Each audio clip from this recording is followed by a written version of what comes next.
911 for immediate response.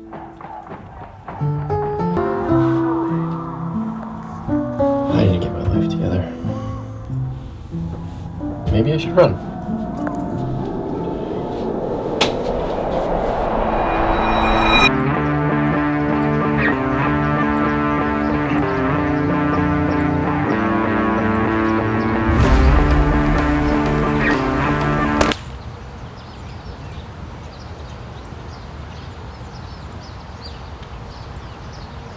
Running is so good for you. But it can hurt if you don't do it well. I'd like to help you.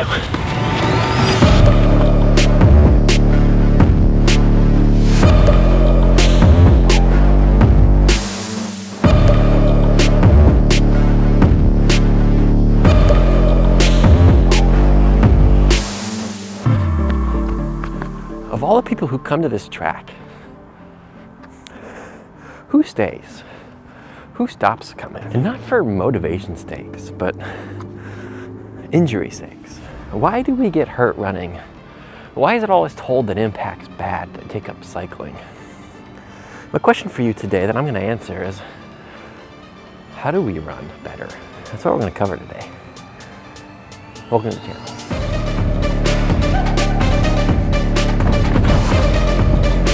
Psst, hey, I'm down here. Hi, my name's Kurt. I'm a physical therapist. I used to work with professional athletes, and now I run my own chronic pain practice, helping people who've tried literally everything. Their body still hurts. It breaks my heart, guys, and I'm really sorry for what you might be going through. It's hard. Pain's hard. If I learned anything in professional sports, it's not what you do, it's how well you do it. Look at this running. Tell me what you see, and when we look at movement, look at the foot, look at the knee, look at the hip. Just choose one thing, focus on it. I'll walk you through what we're looking at. Tell me, does A look better, or does B look better? Cool?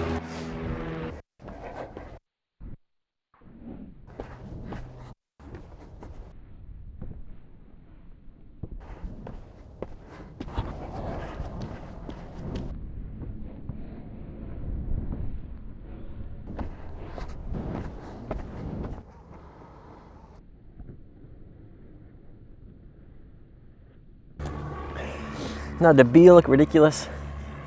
Absolutely. For effect, exaggeration for effect. But what I want you to see is the angle with which my foot touches the ground on A versus B. That's all I want to cover today. The further my foot is away from my body, the higher likelihood we're going to hurt something. The reason why is if you look here, this is a vector. Give me a second. Oh, wet butt. Hi. What's easier to hold this cone? Is it this or this? Simple, right? This is a lever, a moment arm. The further that moment arm is, the harder I have to work. Bring that moment arm to be shorter, brings this mass closer to my mass. Take that knowledge to say, the closer I am to my mass that is holding the weight, easier it is. You know that. You know that's true. Who holds a gallon of milk? Who holds your groceries like this? You hold it close to your weight. When my foot contacts the ground, my foot is creating an anchor with the earth. We need to get our mass over our base and keep our mass over our base. That's why A looks better. That's why A is more powerful. You see that angle of my trunk? How do we still get power? How do we still get stride while keeping our base, our feet, base of support, our feet, closer to our center of our mass? So I'm not exactly looking for you to run really arched forward, leaning forward. But what we're trying to do is, this trunk angle is specifically trying to get your butt engaged. When your foot's in front of you and your trunk is really upright, it's actually really hard for your butt to be engaged. It's biomechanically very difficult. But when you start to lean forward, more specifically, you're going into an anterior pelvic tilt. That pelvis is starting to dip forward. See how the pelvis is further behind the vector going down to the ground reaction force? That means the butt is engaged more. And that's specifically what we're looking for. That's why A looks better than B, because it's using my butt. whereas B is reaching forward, kind of leaning backwards, and it's not prepped. It's not primed to interact with the ground. It's not primed to push into the ground, and the ground's then pushing back into me.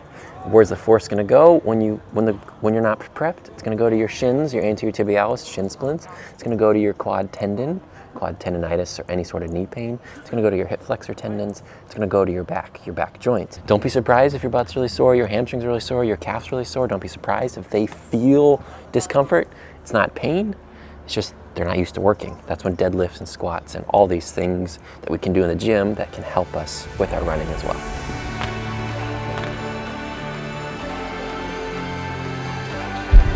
That's bright. So what do we do about this? This is really hard to see with a bright light. Okay, nothing's in the way. Let's fix the trash cans. There we go. It's so hard to see. First, film yourself in slow-mo. Film yourself in slow-mo so you can see what you do, what you naturally do. You'll be surprised. You might run a lot differently. I'm gonna bring my phone out. You might run a lot differently than what you think you do. So film yourself from the side in slow-mo, just on your phone, just to see what you do. There we go. You don't need to understand everything. Just get a baseline and go from there.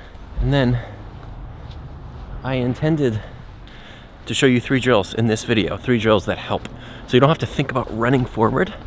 You can just think about doing these drills and getting better at these drills, and magically your body starts running better. But this video is already super long. Well, it's like 8 minutes or 10 minutes, however long it's been. Why don't you watch this video? Watch this video right there that walks through 3 drills that I like to do that help with running. And when you do those things, you feel better. It's like magic. My hands are frozen. That was such a pretty sunset, man.